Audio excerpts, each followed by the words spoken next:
très, très rapidement, c'est pas les gens du métier qui doivent apprendre IBM ou BPM, ou qui doivent apprendre IBM ou IDM, ou le moteur de règles. C'est les outils qui vont capturer la connaissance métier. C'est dans ce sens-là que ça marche. On n'attend pas d'eux à ce qu'ils apprennent l'outil.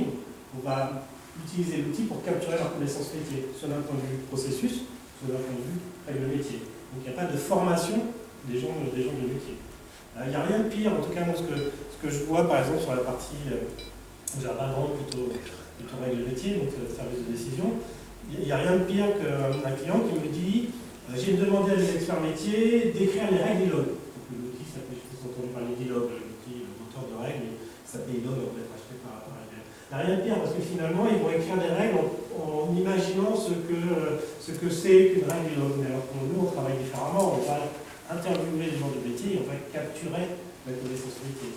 Parce que très souvent en plus finalement il faut les travailler pour rien parce que la compréhension, ce qu'eux pensent qu'est une règle log, en fait, n'est pas du tout ce qu'est une règle log. Donc on parle vraiment du besoin métier, de leur documentation, de la connaissance telle qu'elle est. C'est à eux à s'adapter à l'outil.